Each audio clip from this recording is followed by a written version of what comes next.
these opportunities for change. That's why I want to go to Edge, which I've heard you talk about. You learn from nature. I know a lot of the things we did even in Silk Road Connect were about, the stars and how, we have all looked at the stars since the first eye broke the water, looked up and saw the stars. And it's these common bonds. But Edge effect, tell us about that. Well, what is that?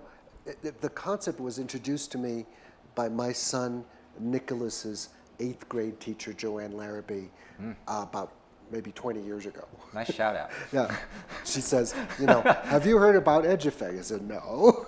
And it's like, you learn things from all kinds of people, right? So she says, well, this is in ecology, when two ecosystems meet, which here you can see, bless you, and that could be the result of an edge effect right there. But so when two ecosystems meet, at the edge where they meet, you have the most diversity in new life forms.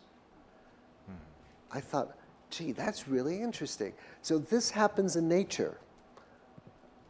And so I was wondering, does that also happen in the human world? A rainforest and a savanna. Forest and savanna, or whatever. That moment. Okay, so what would that mean in human terms? I started looking around. I started thinking about things. I started looking at when were some of the most creative moments in human history. So I looked at the history of Stradivarius from Cremona. I looked at Napa Valley, Robert Mondavi, and what they decided to do 40 years ago. I looked at modern instrument makers.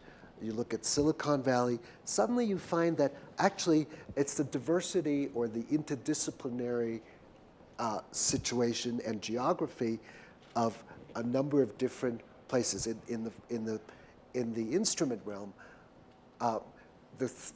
let's say the three greatest makers of Italian instruments, Stradivarius, Guarnerius, Amati, all hung their shingles on one street in Cremona.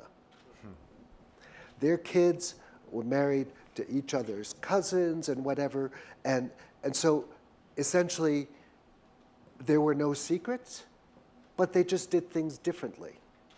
And a couple generations of that, the instruments the quality of the instruments are still viewed as doesn't get any better. After that, people started talking about, varnish secrets and this, that. So when I grew up, the luthier in Paris said, I'm not going to get the secret of my father's varnish until he dies, and then he's going to give it to me. So. That's anti-edge. Yeah. Yeah. And then something happened in the last 30 years. People from everywhere, instrument makers from Germany, from Utah, from France, from England, all got apprenticed to one another. And believe it or not, the quality of new instruments shot way up. Now, that's one example. I can go into Napa. Mondavi said, we need to hang together for the whole region. And the same thing essentially happened with winemakers.